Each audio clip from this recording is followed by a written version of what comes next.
To be honest, I'm not going to criticize anyone. Russia once again was not ready for war. There was an underestimation of the enemy and an overestimation of their troops. Russia lost the war in Ukraine long before it was lost on the battlefield. It lost internally even before the first shot was fired.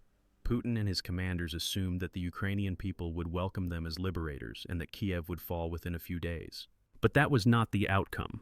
However, Russia had already lost in Ukraine before it even began. It was doomed to failure from day one because the Kremlin's victory plan was based not on a strategy but on a massive lie. Even before the war began, the embodiment of the Russian army, retired General Leonid Ivashov, saw this and he called for Putin's resignation. Dozens of city council members in major cities like Moscow and St. Petersburg also saw this and called for the Russian leader to resign. The peaceful sky that Stalingrad veteran Pavel Petrovich Vinokurov dreamed of is now riddled with Ukrainian missiles. Faced with this picture, even the most loyal are no longer silent. We received a serious, cruel lesson, and I would give an unsatisfactory assessment to our intelligence community of Russia. These words were confessions from Vladimir Churkin, former commander of the ground forces, and one of Russia's most experienced military figures. He challenged Putin's optimistic expectations regarding the war in Ukraine. In fact, the case was expressed by the leadership of the country. I would say false information that 70% of Ukraine population are of us and 30% are against. It turned out exactly the opposite, 30% for us and 70% against. The retired Colonel General exposed the fundamental fatal flaws in Russia's military strategy one by one. He stated that Russia was caught unprepared for the war just as it had been in wars in past centuries. At the heart of Churkin's criticism lies the failure of the Russian intelligence services, particularly the FSB. According to Churkin, the Russian army had fallen victim to the Tbilisi syndrome that is intoxicated by the easy victory in the 2008 Georgia War. They believed they could take Ukraine in 3 days. Look at this image. While fairy tales of everything going according to plan were being told in the Kremlin's gilded halls, this was the reality on the ground. Look at me, I feel bad. I don't have a hand there. For example, you have another hand. Let's say there is no leg, but you have another leg. Young children are losing their legs, arms, and futures for the sake of those generals' lies. And it's not just the front lines. Russia's interior is also burning. Tourists fleeing the beaches of Crimea. Streets plunged into darkness in Moscow. Refineries are ablaze. Water is cut off. Belgorod and Kursk have been occupied, and there are over 1 million casualties. And Churkin is not the only one speaking openly. Tohle je generál Leonid Ivashov. Není to liberální disident, je to systém sám. Pravý ruský nacionalista, patriot. A tento muž jediným prohlášením zbořil Putinův narrativ o tisícileté říši z června 2024. Jediná hořká diagnóza. Strategická porážka. Tato diagnóza byla ve skutečnosti jako lekce od zkušeného ruského generála, který Putinovi říká, kam má ustoupit. Možná to byla zastřená druhá výzva k rezignaci. A tento muž učinil prohlášení týdny před začátkem invaze, v němž Putina vyzval k rezignaci. Proč by tedy jestřáb jako Ivashov, který je součástí systému, nyní házel odkaz svého vrchního velitele do ohně? Protože Ivashov viděl krutou pravdu, kterou Putin odmítá vidět. Pravda, kterou se propagandistický stroj snaží skrýt. Tohle bude kontroverzní téma a je mi jedno, jestli ho YouTube nepropaguje. Stejně pravdu odhalím. Kontroverzní témata, jako je toto algoritmus, nakonec potlačí. S výjimkou případů, kdy ho donutíte k propagaci kliknutím na tlačítko. To se mi líbí. Děkuji.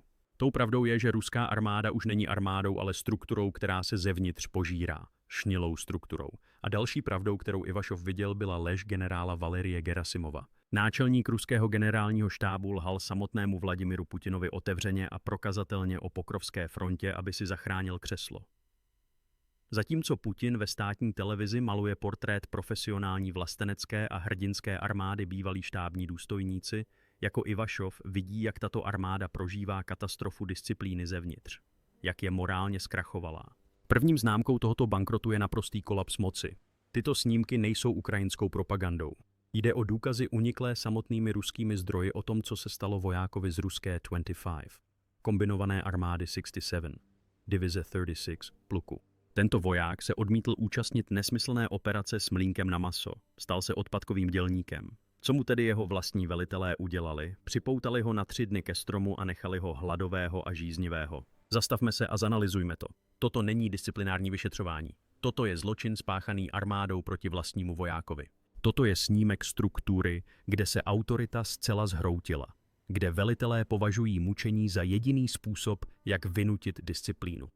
Vertikální hierarchie zavedená Putinem se na frontové linii proměnila v naprostý chaos. Autoritativní vákuum je tak velké, že feudální struktury, jako je speciální jednotka Achmat, napojená na Kadyrova, šikanují vojáky pravidelné ruské armády. Existují zprávy o tom, že Rusové obtěžují Rusy. Armáda se proměnila ve feudální strukturu, kde vojáci mezi sebou bojují, kradou si navzájem zásoby a kde je odměňována bezohlednost, nikoli zásluhy. Is the Russian people sending their sons to Ukraine to die, or to be tied to trees by their own commanders? This is the nightmare Ivashov sees. Things are turning upside down in Russia. Political and social fractures have reached an unprecedented level. The cause of this fracture is not only the bad news coming from the front lines. The real turning point is that the cost of the war has begun to directly affect every Russian citizen's pocket table and future. The high cost of living fuel crises, huge gas queues, and collapsing public services have exhausted the patience of the people. As this social patience reached breaking point, silence began to give way to loud criticism. Some Russian journalists working for state media are now issuing warnings directly targeting Putin and his regime. Dmitry Shechin, editor of the Komsomolskaya Pravda newspaper, was a loyal supporter of Putin at the beginning of the war. But today, the same man is openly saying that if the problems faced by the people are not solved, it could lead to the collapse of the regime and the end of Putin. Dozens of city council members in major cities like Moscow and St. Petersburg are calling for the Russian leader to resign. The most symbolic and daring act of this wave of courageous rebellion came from the Smolenskoye District Council in St. Petersburg. This local council went far beyond a simple call for resignation, breaking Russia's biggest taboo. The council members submitted an official request to the State Duma, Russia's parliament, demanding that Vladimir Putin be removed from office on charges of treason due to the war in Ukraine. This was a step equivalent to political suicide. To label a war that Putin called a special military operation and presented as a sacred patriotic duty as treason against the country meant declaring direct war on the regime's entire propaganda apparatus and legal coercion mechanism.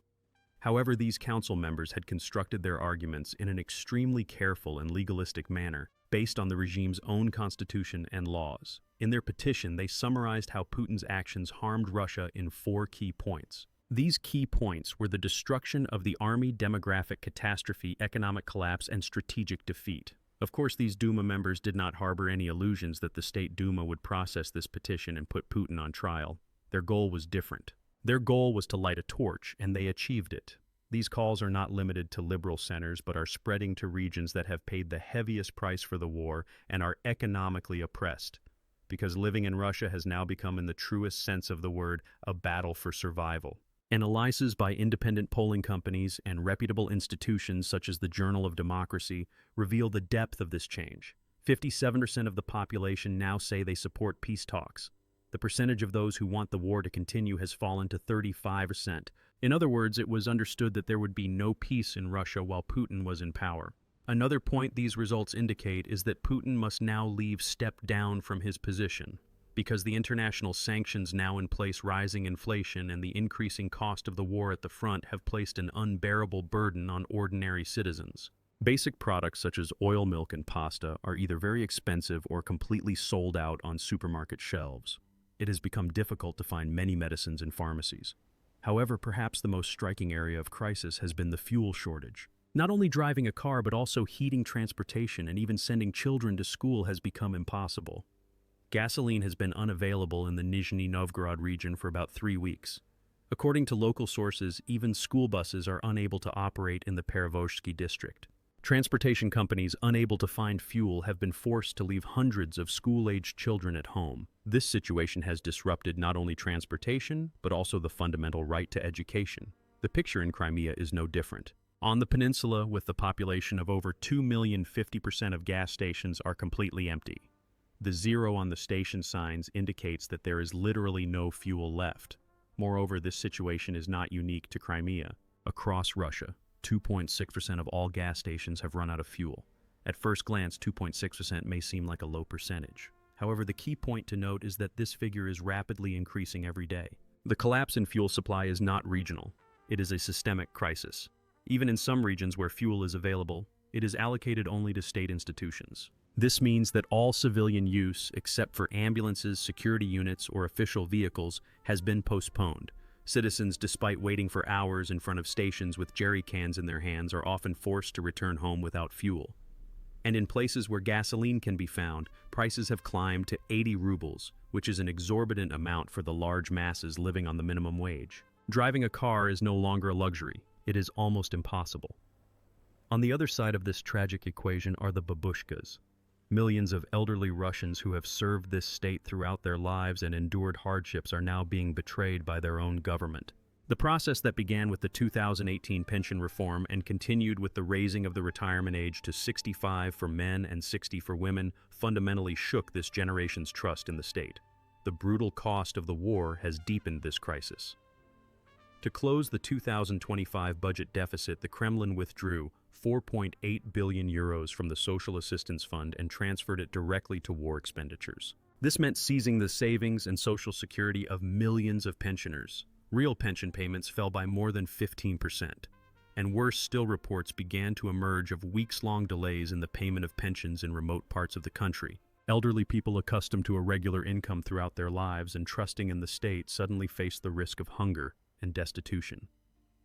But this was not the only thing the Kremlin stole from its people's future.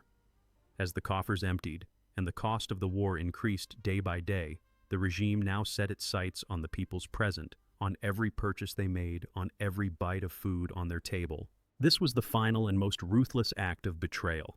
As part of the new 3-year budget plan, the Russian Ministry of Finance officially proposed raising the value-added tax, the country's most fundamental tax, from 20% to 22%. This may appear to be a technical tax adjustment, but in reality, it means placing the burden of the war's costs directly and most ruthlessly on the shoulders of all 140 million Russian citizens. As Alexander Shokin, president of the Russian Union of Industrialists and Entrepreneurs, previously warned, the VAT increase is the most unpleasant tax innovation for the business community and the public. This is because VAT is added to everything you buy, regardless of whether you are rich or poor. This tax hike hits the poorest segments of society and retirees the hardest, as they are forced to spend a large portion of their income on basic necessities. This is the state's attempt to finance the war by further shrinking the morsel of its most vulnerable citizens. So what is the reason behind this cruel step? The answer was given in all its nakedness by Dmitry Medvedev, deputy chairman of the Security Council, one of the regime's most hawkish figures. Medvedev explicitly characterized the 2026 budget as a wartime budget. This is an admission. It is the most official declaration that every extra ruble collected from the people will not go to hospitals, schools, or repairing burst heating pipes, but directly to sending more missiles, more tanks, and more bullets to the front lines. The state has found no other way to close the massive gap in the pension system and patch the budget hole created by the war than to impose new taxes that will further increase the burden on the people. Life is not easy for Russian youth either. The young people who are Russia's future do not see this war as their own. 81% strongly oppose a new mobilization, and this resistance is not just lip service. After the first wave of mobilization in 2022, more than 700,000 young Russians fled the country and sought refuge in neighboring countries. However, the war's insatiable appetite has pushed the Kremlin to find new manpower through even more insidious and ruthless means. Since an official mobilization announcement could trigger mass protests, the regime is conducting a secret second wave of mobilization. This is a manhunt carried out under the guise of volunteering, but in reality based on deception and coercion. Convicts, debtors, and poor young people are made to sign contracts with promises of high salaries and freedom. The aim is to fill the horrific losses on the front lines. However, this not only lowers the quality of the army, it also fundamentally destroys the younger generation's trust in the state. On the battlefield, Russia's casualty toll has reached a horrific level. According to estimates from various sources, the number of dead and wounded Russian soldiers has exceeded 1 million. This alone is a military disaster, and these losses can never be compensated for by the new soldiers arriving through the secret mobilization at the front. Because these new soldiers are untrained, equipped with old and neglected equipment, and more importantly, they are people whose morale is completely broken, who do not understand why they are fighting. The family's perspective on the mobilization is torn apart in the midst of this double betrayal. Soldiers' mothers had been the regime's main supporters for years, believing Putin to be the leader who brought stability. But now their sons are not returning from the front, their pensions are not being paid, and the state is only lying to them. As documented by Medusa, the helplessness of a soldier's mother who was detained by 11 police officers for holding a banner that simply stated her son's mobilization date is the most symbolic image of this mass betrayal. These mothers are no longer the pillars of Putin's power. They are the strongest voices of the silent rebellion that has begun against him. This intergenerational betrayal is creating new and more dangerous dynamics in every corner of Russia. Local protests are no longer just about the political demands of a few activists, but are spreading around the most basic survival issues. Unpaid pensions, collapsing heating systems, drug shortages, and children lost in the war. In small and medium-sized cities outside Moscow and St. Petersburg, these bread-and-water protests pose a much greater threat to the regime than political protests. This internal instability inevitably threatens Russia's federal structure. Regions are becoming increasingly reluctant to carry out orders from the central government. Local governors and mayors are caught between Moscow's pressure and public anger. As the cost of the war increases, new taxes introduced by the Kremlin to cover the shortfall in the pension system will further increase the burden on the people, multiplying the intensity and spread of these protests. At the same time, there is a risk of a new wave of emigration from the country. Thousands of people who couldn't escape the first wave of mobilization or who thought a second wave wouldn't start are now looking for new ways to leave the country under increasingly heavy economic and social pressure. This means Russia stands to lose not only its current soldiers, but also its future workforce, intellectual capital, and demographic structure. So once the bleeding has started, can Vladimir Putin really put an end to this trend? Does he still have the cards to silence the people's uprising and the whispers of the elite? Or is Russia being dragged uncontrollably towards one of the dark and chaotic pages of its own history? Putin is trapped in a vicious cycle of his own making. So does this mean Russia is headed for total collapse?